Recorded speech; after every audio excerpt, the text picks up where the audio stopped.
MSW Media. This episode is supported by MixHers, a nutritional supplement that helps balance hormones. Get $5 off your first purchase at mixhers.com/dailybeans and use code dailybeans. News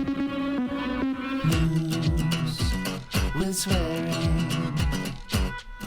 Daily beans, daily beans. Daily beans, daily beans. Hello and welcome to the Daily Beans for Tuesday, August 22nd, 2023. Today, Trump wanted to schedule his self-surrender in Fulton County the same day as the GOP primary debate to usurp the media attention. A new expose on Elon Musk shows how he met with Putin and then began sabotaging Ukraine battlefield communications. Trump's bond is set in Fulton County at $200,000 and contains robust restrictions against witness intimidation.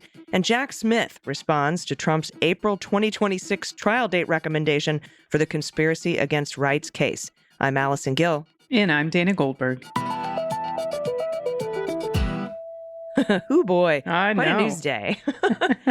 So a lot of this stuff is Jack Smith related and Fulton County related, and we're going to go over all that in very good granular detail on the Jack podcast and on Cleanup on Aisle 45, but we definitely wanted to get you the headlines here at the Daily Beans. And this Elon Musk expose by Ronan Farrow it's long, but it's got a lot in it, Dana, and you're only going to go over a tiny portion of what's in there. Something that I thought was the most important part, which was his Starlink communications thing in Ukraine. So totally. Whenever Ronan drops something, I'm like, let's go. It's going to be good. Yeah, he's just absolutely incredible. He's written this piece for The New Yorker. I recommend you read the entire thing. So anyway, we do have a lot of news to get to today. It was a heck of a news day. Did I just say it was a heck of a news day? It's a heck of a news day, says Allison Gill. And how? With all these shenanigans and goings on. Yeah, it was fucking crazy news day. So let's hit the hot notes. Hot notes. All right, first up, Donald Trump has confirmed that he will not attend the first Republican primary debate in Milwaukee on Wednesday. That was in a post on Truth Social, as he weighs several options for counter-programming in an attempt to upstage the opening event in the party's nominating contest. And this article comes from Hugo Lowell at The Guardian. He said the former president confirmed on his social media platform he would be attending no primary debates. Quote, new CBS poll just out has me leading the field by legendary numbers. I will therefore not be doing the debates. The Trump team has two overarching priorities for the debate, according to several sources briefed on the situation. First, to starve the other Republican presidential candidates of attention, and second, to publicly humiliate Fox News, which is hosting the event with the RNC because he has been displeased with some of its recent coverage. And photos. Maybe it was the orange photo with his chin. I don't know. Yeah, the orange chin photo. For weeks, Trump has asked his aides privately and rally crowds publicly whether he should attend the debates or engage in counter-programming efforts in a boastful display of his political strength, even after being criminally charged 4 times. The response has overwhelmingly been for him to skip the debates.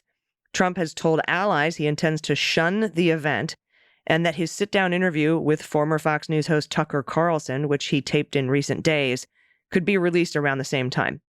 Trump had also considered swaggering into the debate last minute without prior warning, betting they would almost certainly cause the news coverage to be about his surprise visit and not what the other candidates say. But he has since soured on that option, according to people briefed with the matter. The Trump team had explored whether Trump could do the ultimate counter-programming by scheduling his surrender to the authorities after the Fulton County District Attorney charged him with conspiring to overturn the 2020 election results in Georgia to take place at the same time. But even though the political team had pushed for him to be booked at Fulton County on Wednesday, his legal team has been opposed to it. Trump's lawyers thought Thursday was more realistic and intend to finalize logistics with the district attorney's office Monday. And by the way, they did, and we'll get to that in a second.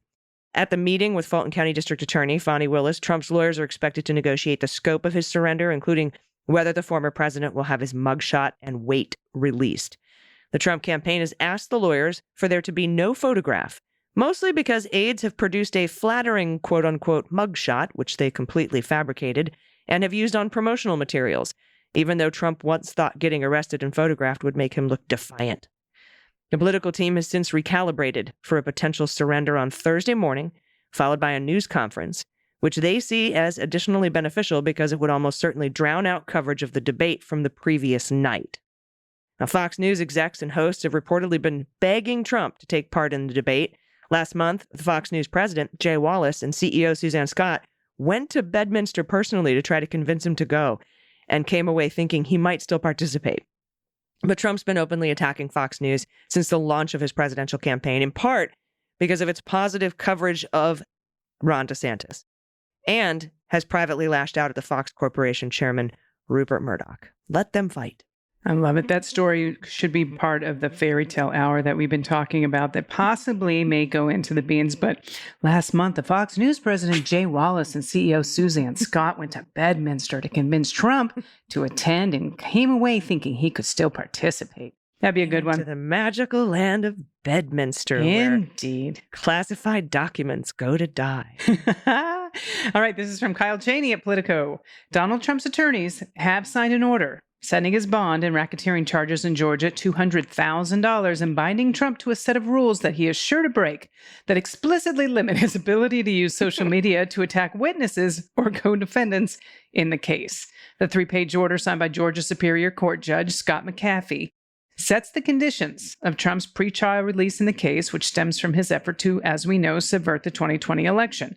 Similar orders were also issued earlier Monday to 3 of Trump's co-defendants, John Eastman, Kenneth Chesebro, Scott Hall.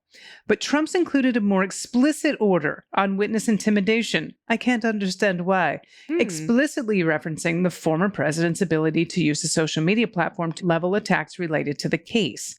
Allison, you're going to go over those restrictions, by the way, in details on tomorrow's episode of Cleanup on Aisle 45. But it's important to note that none of the others have similar restrictions. Okay, so this is very specific to Donald. Trump has spent months assailing prosecutors in the case, though the order does not explicitly reference his commentary on District Attorney Fani Willis or her team. But Trump has also commented on witnesses likely to be called or discussed in the matter, and that's including Ruby Freeman. And as we know, that was the Georgia election worker who became the subject of baseless conspiracy theories amplified by Trump and Rudy Giuliani about possible manipulation of votes in Georgia, all dispelled as false. Now, while Trump's bond was set at $200,000, including $80,000 for the racketeering charges and $10,000 apiece for each of the other counts he faces. Yep. Eastman's was set at $100,000 and Hall's was set at $10,000. Now, when Trump was arraigned on related federal charges in Washington, D.C., he was also ordered by the court to refrain from attacking or intimidating witnesses or others involved in the court case. He has nonetheless used his True Social platform to attack the judge in the case, slam Mike Pence, who's, as we know, likely going to be a witness in that case, as well as one of his rivals in the 2024 GOP nomination. U.S. District Court Judge Tanya Chutkan has warned him to avoid further inflammatory statements in this matter. So he's gotten a lot of warnings. He's been a bad boy. He's also completely unable to not be reactive and impulsive. Everyone's putting bets down on how long that's going to last. And I imagine it won't be long. But this is a really interesting thing that happened. You talked about Judge Chutkan and the conspiracy against rights case. Well, Jack Smith filed a motion early this morning to get permission to file a response to Trump's April 2026 trial date request. And Judge Chutkan immediately granted Jack Smith's request to file that response and gave Jack Smith until Tuesday, August 22nd, today, as you're listening to this. She gave him a day to file. He filed it immediately. Hell yes, he did. And it's a scorcher. First, I'm reading from a thread that I just put up on Twitter if you want to have a text version of this. Let's recall the reasons Trump said he needed April 2026 as a trial date. First, the average time it takes to complete a trial for 18 U.S. Codes 371 charge, that's the defrauding the United States charge, is 29 and a half months from commencement to termination. Number 2, there's just too much discovery to go over. It'd be taller than the Washington Monument, and it'd be like reading War and Peace 72 times a day or some shit. Number 3, the SEPA hearings for the classified materials in this case would just take forever. And number 4, the December 11th jury selection date conflicts with a hearing in another Trump criminal matter, namely the classified documents proceedings in Florida. So let's start with Jack's response to the average length of these cases being 29 and a half months. Jack Smith goes, dude, you calculated that 29 and a half months. That's actually the average time it takes to get through sentencing, not the beginning of the trial. So fuck you. And the examples they used for these cases were in 2021 and 2022 when the court was recovering from all the COVID backlogs. Trump failed to mention that in his calculation of these cases take 29 and a half months. Trump also used January 6th rioter cases to calculate his 29 and a half months and failed to mention that the cases he cited included superseding indictments, pretrial detention hearings, plea negotiations, and one of them had 19 defendants. So yeah, those take a while. So they skewed this data hard. Also, the fact that they mentioned that the cases he cited included superseding indictments, that could indicate that maybe he's not going to have any superseding indictments in this case, but we don't know. Now, as far as the volume of discovery complaint, Jack notes that almost 65% of our discovery is shit you already have. So fuck off. I'm paraphrasing, by the way. I'm paraphrasing pretty heavy here. Something that stood out to me in this filing, Jack says he's got 3.1 million pages of Secret Service emails. Oh, boy. Yeah, that's important because remember the Secret Service texts were all erased or missing. We don't know if they've ever been found, but this could be a way to sort of make up these 3.1 million pages of Secret Service emails he got. So he mentions that. As for the CIPA hearings, that's the Confidential Information Production Act, about classified material in this case, Jack says he doesn't intend to use any of the classified material, and there's minimal classified material, and he doesn't intend to use any of it in the case in chief. And, like I said, Dana, he can run those hearings at the same time. They don't have to be consecutive. They can be running concurrently. And Jack said he'll explain more about the CIPA stuff during the August 28th hearing, so I'm looking forward to that. And then Jack says the comparisons to the Washington Monument and Tolstoy are fucking stupid. He's like, he says, these are neither helpful nor insightful. In fact, comparisons such as those are just a distraction from the issue at hand, which is determining what is required to prepare for trial. And this is the best part. Trump is mad that Jack Smith wants December 11th jury selection in the DC coup case. But there's a December 11th hearing scheduled in Judge Cannon's court for the documents case.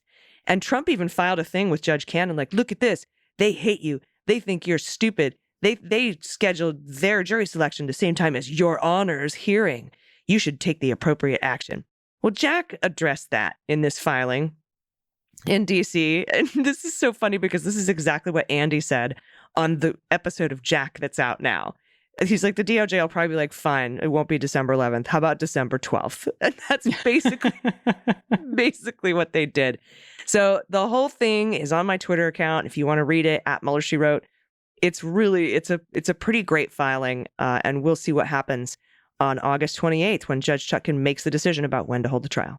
All right, AG, thank you very much. And buckle up. Here we go. This is the Ronan Farrow story we were talking about. He wrote a very long expose out in the New Yorker today on Elon Musk. So check it out. I'm just covering a very small piece of it. It includes information about his early life, his work with Tesla, SpaceX, and AI. But I'd like to go over what Farrow exposed about Elon Musk and his satellite communication system called Starlink. All right. Ukraine has been using Starlink on the battlefield during their war with Russia for on-the-ground communications. But here's a bit from this piece. Musk had become involved in the war in Ukraine soon after Russia invaded, and this was February of 2022. Along with the conventional assaults, the Kremlin was conducting cyber attacks against Ukraine's digital infrastructure. Ukrainian officials and a loose coalition of expatriates in the tech sector, brainstorming in group chats on WhatsApp and Signal, found a potential solution. SpaceX, which manufactures a line of mobile internet terminals called Starlink. Well, the tripod-mounted dishes, each about the size of a computer display and clad in white plastic reminiscent of the sleek design sensibility of Musk's Tesla electric cars, they connect with a network of satellites. The units have limited range, but in this situation, that was an advantage. Although a nationwide network of dishes was required, it would be difficult for Russia to completely dismantle Ukrainian connectivity. Now, of course, Musk could do so. 3 people involved in bringing Starlink to Ukraine, all of whom spoke on the condition of anonymity because they worried that Musk, if upset, would withdraw his services, told me, this is, again, by the way, this is Ronan Farrow, told me that they originally overlooked the significance of his personal control. Now, this is a quote, "Nobody thought about it back then." One of them, a Ukrainian tech executive, told Ronan. He went on to say, "It was all about let's fucking go. People are dying." So as I read this again, if I say me, just remember it's Ronan Farrow's voice. In the ensuing months, fundraising in Silicon Valley's Ukrainian community, contracts with the U.S. Agency for Internal Development, and with European governments, and pro bono contributions from SpaceX facilitated the transfer of thousands of Starlink units to Ukraine. A soldier in Ukraine's Signal Corps, who was responsible for maintaining Starlink access on the front lines, and who asked to be identified only by his first name, Mykola, told me it's the essential backbone of communication on the battlefield. Initially, Musk showed unreserved support for the Ukrainian cause, but as the war ground on, SpaceX began to balk at the cost. "We are not in a position to further donate terminals to Ukraine or fund the existing terminals for an indefinite period of time." That was SpaceX's director of government sales to the Pentagon in a letter last September. CNBC recently valued SpaceX at nearly $150 billion. Forbes estimated Musk's personal net worth at $220 billion, making him the world's richest man. Musk was also growing increasingly uneasy with the fact that his technology was being used for warfare. That month, at a conference in Aspen attended by business and political figures, Musk even appeared to express support for Vladimir Putin. This is a quote. He was on stage and he said, "We should be negotiating. Putin wants peace. We should be negotiating peace with Putin." This is Reid Hoffman, who helped start PayPal, by the way, with Musk. That's what he was recalling from that conference.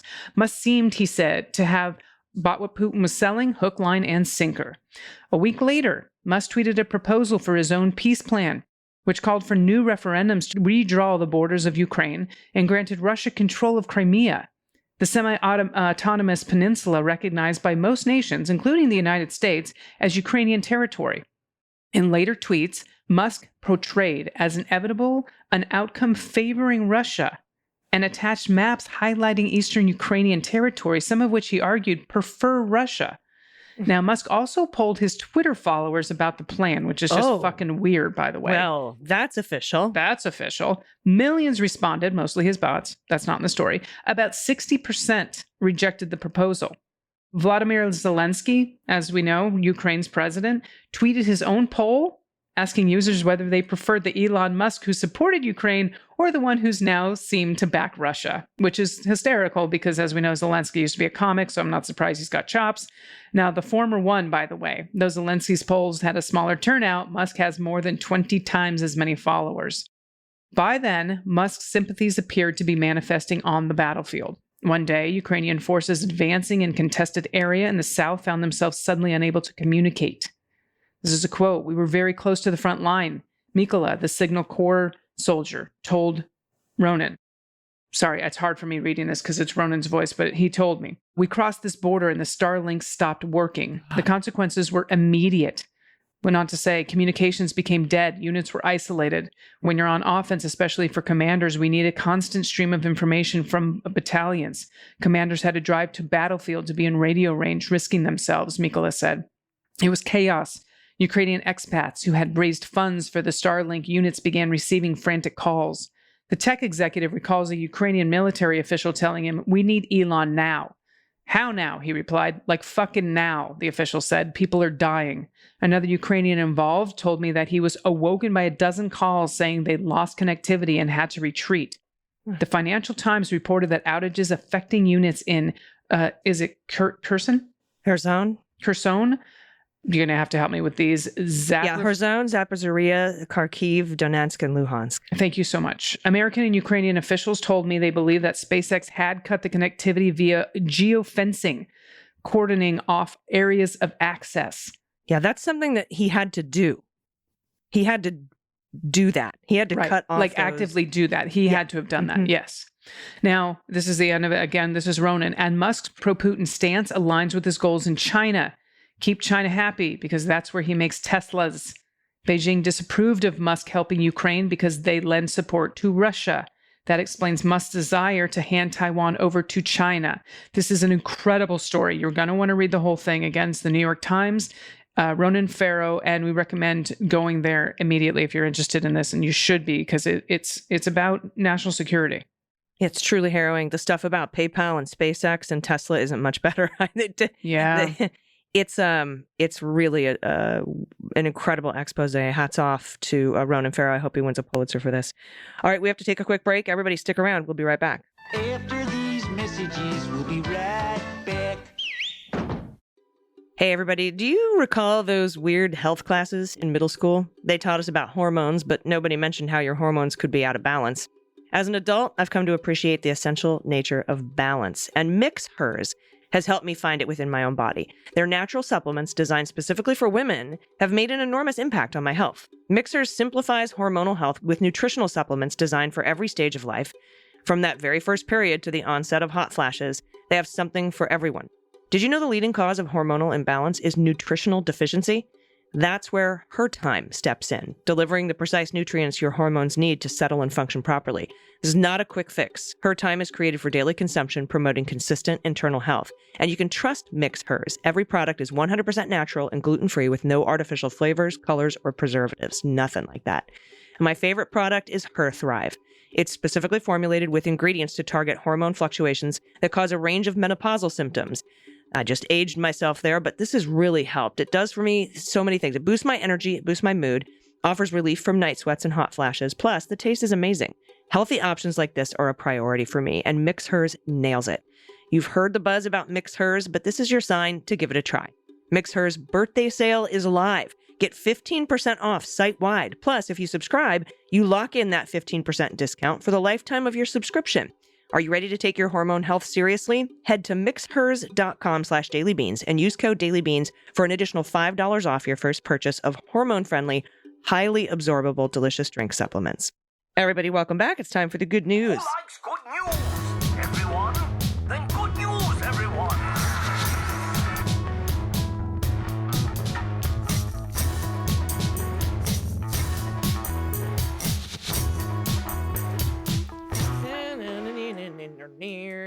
Good news, good news. And if you have any good news, confessions, corrections, what the mutt, shout out to a spouse, shout out to a loved one, shout out to yourself. You want to brag about stuff you're doing, I want to hear about it.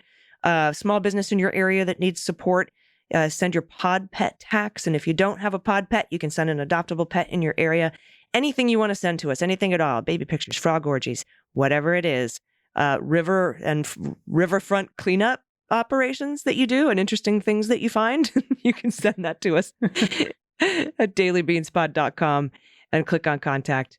First up, anonymous intern mom. I want to shout out all the DC interns reporting in a few weeks and their families for supporting them. I'm sending mine this semester, and I'm so proud that they're showing up for our state and country. I'm anonymous because I've been forbidden from gushing on social, but it's hard not to. I'm so proud of them and Gen Z who are showing up and voting. How cool. If you have an intern, go into DC. Let us know. We'll keep you anonymous. That's so rad. That is awesome. I love that. It's a great way to start this good news block. This is from Jen, she and her. Greetings from Purple Spokane, Washington. Thank you for bringing the news in such a concise and sweary way. I never miss an episode, and I know I'm more informed because of it. I was a mess during the midterms, just holding my breath to see if our democracy would stand another day, and your enthusiastic hello put me at ease every morning. That was a little more Mrs. Doubtfire than it was Allison Gill, but that's okay. I figured if something really devastating happened, more than all the bullshit we already endured, your hello would be much more somber. I mean, maybe not, but it made me feel better to think so. Thanks for all you Just do. be like, hello. And he's like, hey. All right. Pet tax is my very spoiled but very fun dog's Reese and Lumi. Reese, because she is the color of peanut butter cup, and Lumi means snow. These girls are inseparable, high energy, and so much fun. Oh, look at these babies. And they're beautiful. That sunset, wow. On the soccer pitch there, that's beautiful. Love it. Thank you for sending in your pod pets. And thank you. Hello. Yeah. I don't think I change it up too much, but maybe on some days you can tell when it might be a little bit different. Next up from Ruth Ann, pronouns she and her. I'm celebrating having written and donated the intro and other incidental music for This Academic Life, an excellent podcast for those already in or seeking to enter STEM-oriented careers in academia. The 3 women who host this podcast are inspiring, pioneering women who generously share what they've learned with over 50 episodes so far. A wonderful resource for young people interested in what science professors and researchers actually do day to day. Ruthann, congrats. You wrote and gave the intro and other incidental music. You're a composer. That's so fucking badass. It's amazing. I'm going to grab the next one too because it's a frog orgy. Oh, okay, no, good. It's not, but I'm going to grab it anyway. Catherine the Farmer Wannabe. This is not a frog orgy, womp womp, but it's about animals getting it on. I plant native plants in my garden. The neighbors hate me. Monarch butterflies are endangered, loss of habitat, especially along migration routes. I plant things that they feed and lay eggs on. Milkweed beetles share the plants with the monarchs. This is my butterfly weed. I saw these beetles making whoopee one day, and the next day there were about 20 pairs, and this is why I have butterfly weed and plenty of plants for monarchs to feed on. Hey, all right, get it? That's an interesting way to go about it. Oh my goodness. Oh, what a beautiful garden, though. Indeed. They're very cool. All right. This is her Missy, pronouns she and her. Hello, fabulous beans queens. I'm a huge fan of all the MSW podcasts and have been listening since 2018, beginning with Mueller, She Wrote. I'm grateful for the way you dispense the news in a smart, concise, and caring way with lots of laughs, swears, and an emphasis on justice. So I have a confession blankie story. It's a tad embarrassing, but I know I'm telling it in a safe space. When I was born, I was given a beautiful yellow blankie with yellow silk around the edges. I'm now in my 40th year and still sleep with my now very tattered and torn and silkless blankie. Every night, I wrap that round of cloth around my neck before I fall asleep. This is really sweet. Please allow me to explain. The reason why I'm still so attached to this blankie is because at the very young age, my not-so-responsible babysitter turned on a Dracula movie, and I watched in horror as a young woman got the blood sucked right out of her neck. So for years after, I thought Dracula could at any moment sneak in my room, suck my blood. But my blankie was my protector. It kept my neck safe from the horrors of blood-sucking vampires. So I know now that vampires aren't real, right? But it became habitual to keep my blankie close at bedtime every night to keep me safe. Daw. I'd also like to do a quick share of my business, if that's all right. Every day when I listen to your podcast, I'm also painting commissioned portraits. I paint dogs, cat, people, houses, just about anything you'd like to have painted. It's called Missy's Portraits. I actually was commissioned by Billy Bush to paint a portrait of him back in 2012. And he was actually kind of a jerk even then. He shared my painting on Access Hollywood, but then made fun of it. And he didn't even mention my name. Anyways, because I'm an artist, I live the life of a feast or famine. It's not exactly feast time recently, so check out, and this is the site, Missy'sPortraits.com, MISSYS, Missy'sPortraits.com. And for pet tags, here's my sweet Sarasota. Can you guess her breed? Some portraits from Missy. That is a man coon. I have learned this on this podcast. That's a man face, and it's a beautiful cat. What a beautiful baby. Oh, and then the baby in the next picture. But Sarasota's the dog we need to check out. Look at these portraits. They're beautiful. This is incredible, Missy. I love the sloths. You're really fucking talented. The dog at the beach looks like a photograph, man. It does. So honestly, I thought the cat was a photograph until you just reminded me these are portraits. No, is the cat a painting? Yes. Holy shit. Yep. Wow. Fuck Billy Bush. Missy, yeah, this is amazing. All right, here's Sarasota for What the Mutt. German Shepherd. For sure. Looks like there's a beagle chest color. Looks like a Vizsla in there maybe, or a Ridgeback. Beautiful dog. I love the eyes. You know. A lab. Little snout. Australian Shepherd. The snout looks Australian Shepherd to me. All right. All right, let's see what we got. Australian Shepherd, German Shepherd, Black Lab, Beagle. All right, we got 2. Yeah. Did you say Beagle? I said Beagle. I said Lab, but I didn't say Black Lab. I think that's like 75%. Yeah, at least. Yeah, good job. Killing Love you guys so much. Keep being awesome. Thank you so much. And thanks for that Whoopi story. What a great Whoopi story. You still, to this day, you're 40, you wrap it around your neck to keep the vampires away. Did you ever, when you were younger and when you watched The Lost Boys, did you ever, try to put garlic on it? I'm really curious. I love that movie so much. Like, were there other measures that you took to keep vampires away? Did you have crosses and holy water? I gotta know. So Missy, let us know. Thanks, everybody, for these submissions. These are wonderful. We need more good news. Send in all of your good news, even if it's just to say hi and tell me a great day that you had recently in your life, or to just talk about somebody in your life that you really care about, and somebody, or maybe somebody who really cares about you and how it feels to have your heart loved by others. Just anything you want to think about. Maybe we'll start giving writing prompts. Those are your prompts for today for good news. And of course, anything else. You're not just restricted to those. You can send it to us at dailybeanspod.com and click on contact. Do you have any final thoughts before I hop on a plane to Denver for this Patreon meet and greet? No, have a blast. Tell the folks I said hi and just be safe, please. I definitely will do all I can outside of fly the plane myself, which actually would probably be a lot less safe. But we'll be back in your ears tomorrow, I promise. Until then, please take care of yourselves, take care of each other, take care of the planet, take care of your mental health. Vote blue over Q. Take everyone you know with you. I've been AG. And I've been DG. And them's the beans.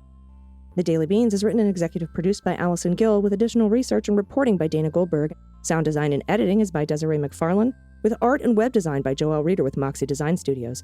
Music for The Daily Beans is written and performed by They Might Be Giants, and the show is a proud member of the MSW Media Network, a collection of creator-owned podcasts dedicated to news, politics, and justice.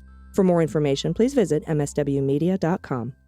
MSW Media. Hi, I'm Frances Callier. And I'm Angela V. Shelton. And we're Frangela. You know what you need in your life? The Final Word Podcast. Yes, you do. That's right. It is the final word on all things political and pop cultural. Where we make real news real funny. Where we inspire you so you can #resist. Subscribe and get a new episode of the Final Word Podcast each week. It's the news we think you need to hear. That's right. We think you need to hear it. Okay? Yeah, it's what we say so. That's right. And because all we do is give, every Thursday you can listen to our hysterical podcast, Idiot of the Week. We round up the stupid because you know what? Somebody has to. Okay. All we do is give.